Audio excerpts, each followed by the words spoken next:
कृच्छ्रयी,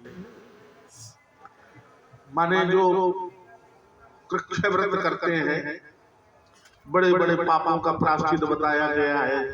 ये वो कृच्छ व्रत करने का, चंद्रमा की कला जैसे जैसे बढ़ती है वैसे वैसे अपना भोजन का आहार बढ़ाओ, और 16वीं कली जैसे अमावस्या के दिन सूक्ष्म होती है उस दिन बिल्कुल उपवास करो।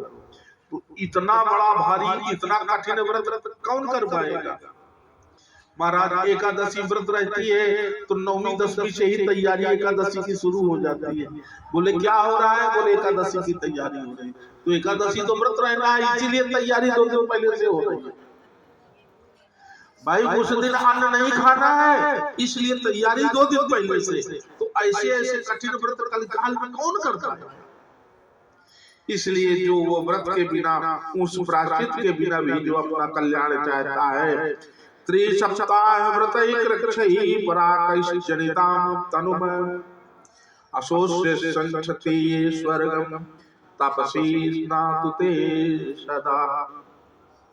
बोले बिना इतने बड़े अनुष्ठान के बिना जब तक के भी अगर जो कोई अपना कल्याण चाहता है तो उसको माघ के महीने में गंगा का आश्रय लेकर प्रातः काल गंगा स्नान करना होगा।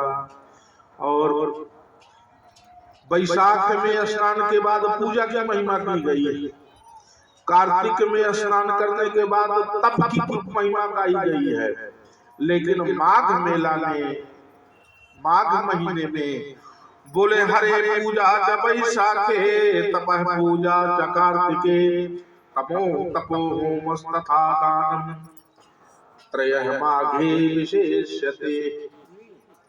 वैशाख में स्नान करके खूब नारायण भगवान विष्णु की लाल की पूजा करना चाहिए, विभिन्न प्रकार से श्रृंगार करना चाहिए, तुलसी अर्चना करना चाहिए। कार्तिक के महीने में स्नान करने के बाद अपने आचार्य द्वारा गुरु मंत्र का खूब जप करना चाहिए, उसकी महिमा बड़ी है। अब बोले माघ के महीने में तपो होमस तथा दानम, मंत्र जप करना चाहिए स्नान करने के बाद। नित्य हवन करना चाहिए स्नान करने के बाद। जब अपनी कुटिया में आओ तो जप करने के बाद अपने इष्ट आराध्य की सेवा पूजा करने के बाद चाहे 5 ही आहुति डालो, 11 ही आहुति डालो, कुछ नहीं आता है तो जो मंत्र आपको अष्टाक्षर मंत्र मिला है ना, ओम नारायणाय स्वाहा, यही कही के स्वाहा कर दो। केशवाय स्वाहा, वैष्णव में तो 12 अर्चना तो नित्य होती है ना, केशवाय नारायणाय माधवाय गोविंदाय त्रिविक्रमाय वामनाय श्रीधराय श्रीकेशाय पद्मनाभाय दामोदराय, ये 12 नामों से भी आप अगर जो आहुति कर देंगे तो इतने में सार्वभौमांग हो जाएगा।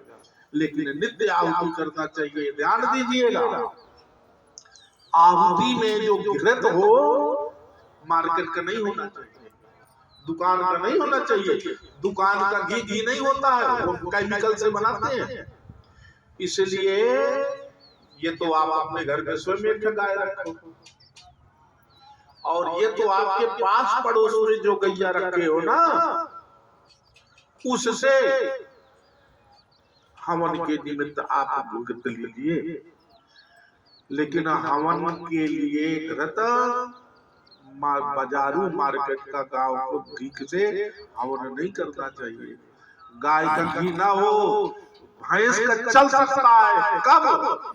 जब मार्केट का विकल्प भैंस हो, लेकिन गाय को मार्केट के घृत से हवन नहीं करना चाहिए। तपो होमस तथा दानम, और तीसरा है दान। कुछ न कुछ नित्य अपने हाथ से देना चाहिए। और दे तो कैसा देना चाहिए? बोले दे तो ऐसा दे कि दाया हाथ दे तो बाएं को भनक नहीं लगना चाहिए।